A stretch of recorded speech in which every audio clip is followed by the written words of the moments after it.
Assalamualaikum warahmatullahi wabarakatuh. Anak-anak, apa kabar kalian semuanya? Mudah-mudahan kita semua di bawah lindungan Allah Subhanahu wa Ta'ala, Tuhan Yang Maha Esa. Sebelum kita melanjutkan pembelajaran secara tutorial ini, marilah kita berdoa terlebih dahulu agar kita diberi keselamatan, kesehatan, dan selalu di bawah lindungannya. Anak-anak, walaupun kita belajar dalam jangka jarak jauh, kita harus tetap semangat, tetap belajar dan mentaati protokol kesehatan. Marilah kita mulai bab 1 ini.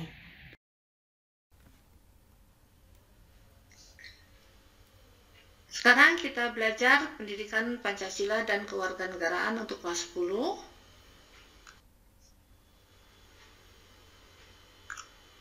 Sekarang kita mulai bab 1, yaitu tentang nilai-nilai Pancasila dalam kerangka praktik penyelenggaraan pemerintahan negara.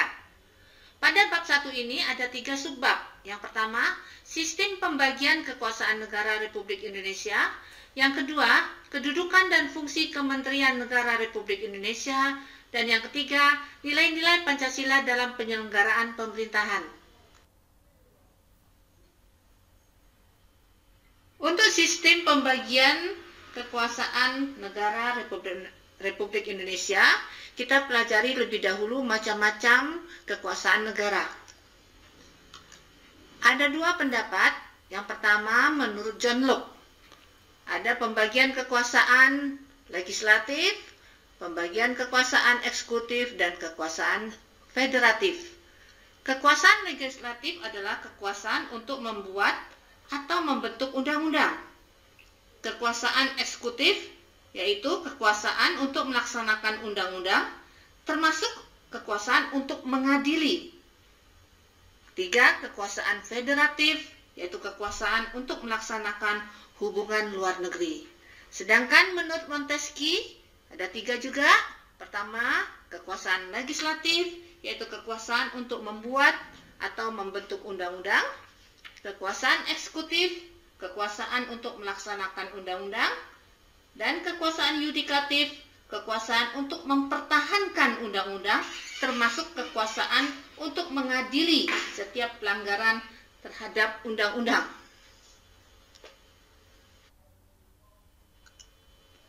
Sekarang kita mempelajari tentang konsep pembagian kekuasaan di Indonesia.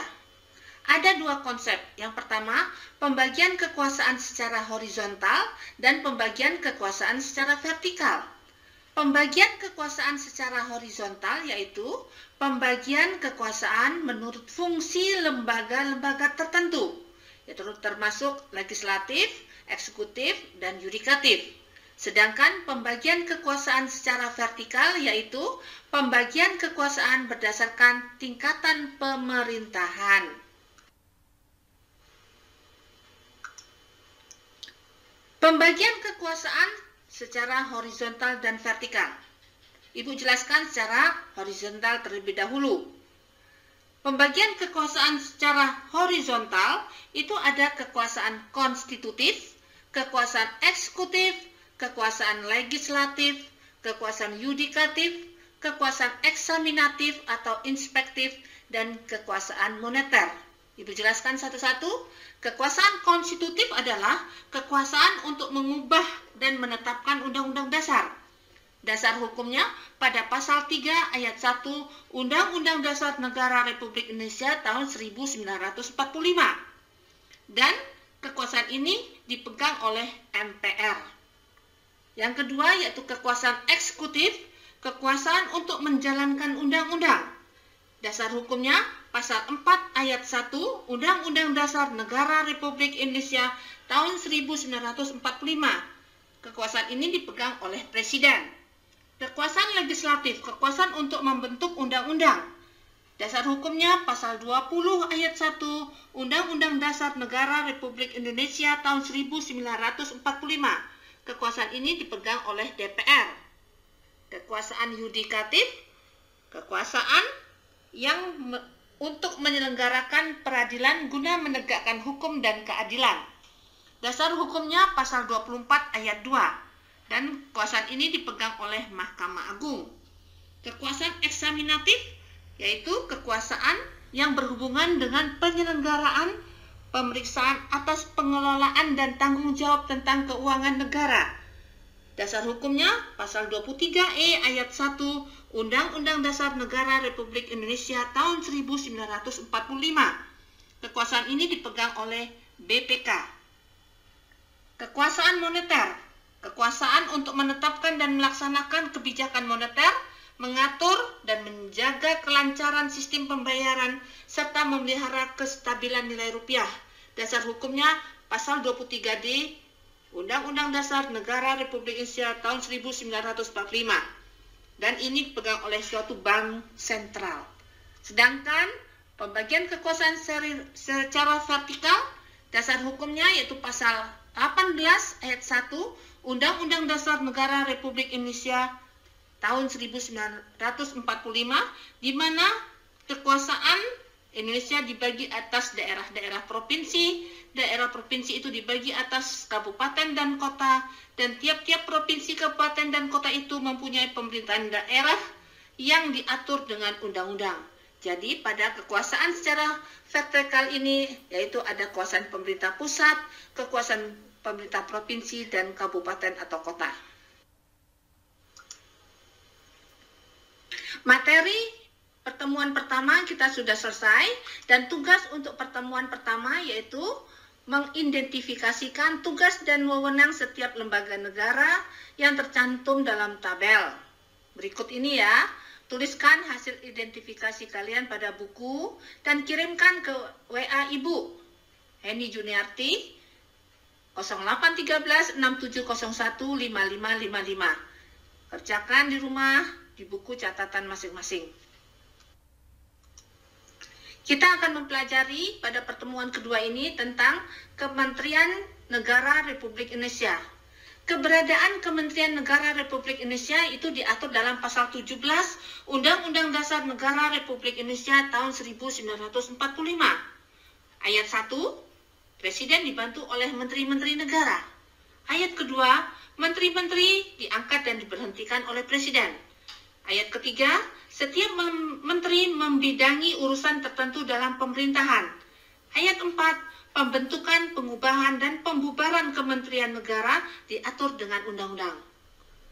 Kemudian, ada yang diatur juga dalam Undang-Undang Republik Indonesia nomor 39 tahun 2008 tentang Kementerian Negara, juga dalam Peraturan Presiden nomor 7 tahun 2015 tentang Organisasi Kementerian Negara.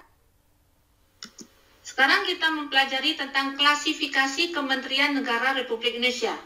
Kalian tentunya sudah memahami bahwa setiap kementerian bertugas membidangi urusan tertentu dalam pemerintahan. Ada 3 klasifikasi kementerian. Yang pertama, kementerian yang menangani urusan pemerintahan yang nomenklatur. Maksudnya, nama kementeriannya secara tegas disebutkan dalam Undang-Undang Dasar Negara Republik Indonesia tahun 1945. Contohnya, Kementerian Dalam Negeri, Kementerian Luar Negeri, Kementerian Pertahanan. Yang kedua, kementerian yang mempunyai tugas atau menangani urusan pemerintahan yang ruang lingkupnya disebutkan dalam Undang-Undang Dasar 1945. Antara lain, Kementerian Agama, Kementerian Hukum dan Hak Asasi Manusia, Kementerian Keuangan, Kementerian Pendidikan dan Kebudayaan, Kementerian Riset Teknologi dan Pendidikan Tinggi, Kementerian Kesehatan, Kementerian Sosial, dan seterusnya. Nanti kamu bisa baca di buku paket. Yang ketiga, yaitu kementerian yang menangani urusan pemerintahan dalam rangka penajaman koordinasi dan sinkronisasi program pemerintah, antara lain Kementerian Perencanaan Pembangunan Nasional, Kementerian Badan Usaha Milik Negara, Kementerian Pariwisata, dan sebagainya. Nanti kalian juga bisa lihat di buku paket. Ya. Selain 3 kementerian tersebut yang menangani khusus, ada satu kementerian koordinator yang bertugas melakukan sinkronisasi dan koordinasi urusan kementerian-kementerian yang berada dalam lingkungan tugasnya. Contoh, Kementerian Koordinator Bidang Politik, Hukum, dan Keamanan, Kementerian Koordinator Bidang Perekonomian, Kementerian Koordinator Bidang Pembangunan Manusia dan Kebudayaan, serta Kementerian Koordinator Bidang Kemaritiman.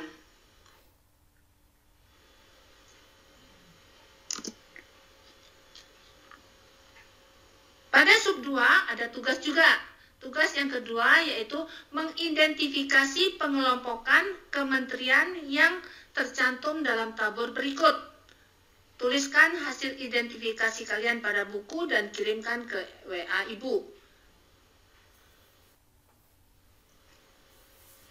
Sekarang kita pelajari pada pertemuan ketiga ini yaitu nilai-nilai Pancasila dalam penyelenggaraan pemerintahan negara. Nilai-nilai Pancasila dalam penyelenggaraan pemerintahan negara.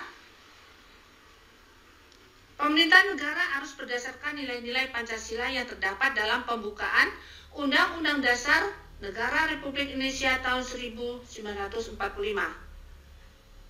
Yang pertama, sila ketuhanan yang Maha Esa. Keyakinan bangsa Indonesia terhadap Tuhan yang Maha Esa.